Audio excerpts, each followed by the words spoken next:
Assalamualaikum warahmatullahi wabarakatuh. Perkenalkan, nama saya Muhammad Abdul Akbar dari kelas 11 5.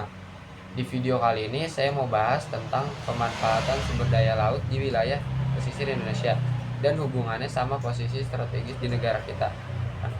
Kenapa sih saya pilih topik ini? Karena Indonesia tuh negara maritim yang lautnya luas banget. Terus juga menurut saya penting banget nih buat kita sebagai generasi muda supaya paham gimana cara menjaga kekayaan laut supaya laut tuh bisa terjaga terus bisa dimanfaatkan di masa depan. Jadi Indonesia tuh punya posisi yang super strategis karena kita ada di antara dua benua Asia dan Australia. Kita juga ada di antara dua samudra, India dan Pasifik. Terus letak ini tuh bikin Indonesia jadi jalur perdagangan internasional. Otomatis wilayah pesisir jadi ramai dengan berbagai aktivitas ekonomi. Banyak masyarakat di daerah pantai yang menggantungkan hidupnya dari laut.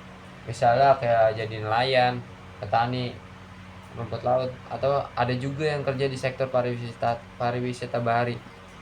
Contohnya nih, di daerah Sulawesi Selatan tuh banyak banget nelayan yang setiap hari melaut buat cari ikan.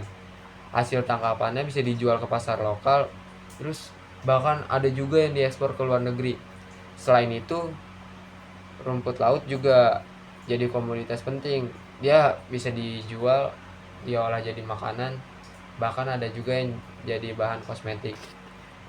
Dampaknya tentu positif banget karena ekonomi masyarakat tuh meningkat, banyak lapangan kerja terbuka, terus daerah pesisir juga jadi lebih maju. Tapi di sisi lain ada juga nih dampak negatif yang harus kita perhatiin. Ya ini ada aja nelayan yang masih pakai alat tangkap yang gak ramah lingkungan tuh. Ya dia tuh buat nyari ikannya tuh dengan cara ngebom ikan. Terus ada juga yang pakai jaring trawl. Itu tuh bisa bikin terumbu karang rusak, terus juga bikin populasi ikan menurun. Belum lagi masalah dari sampah plastik. Itu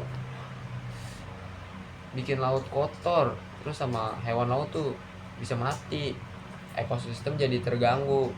Nah, disinilah pentingnya kerjasama antara pemerintah dan masyarakat. Pemerintah udah bikin aturan supaya laut dikelola dengan bijak, ngasih pelatihan ke nelayan, dan melarang penggunaan alat tangkap yang berbahaya. Tapi pemerintah tuh nggak bisa jalan sendiri, masyarakat juga harus ikut jaga.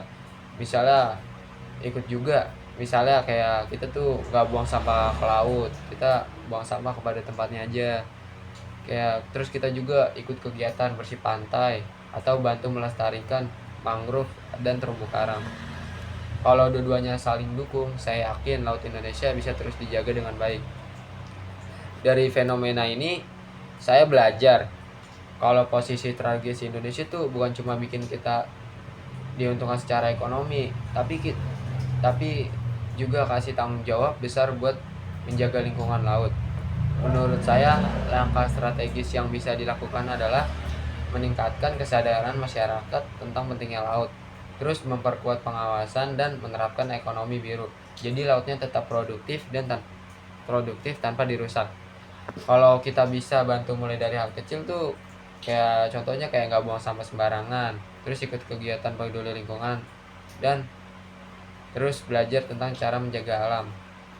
Karena laut itu sumber kehidupan. Kalau kita jaga dengan baik sekarang, generasi setelah kita juga bisa menikmati hasil laut dan keindahannya nanti. Jadi cuman bukan kita doang yang menikmati keindahannya. Sekian dari saya. Terima kasih sudah menonton. Wassalamualaikum warahmatullahi wabarakatuh.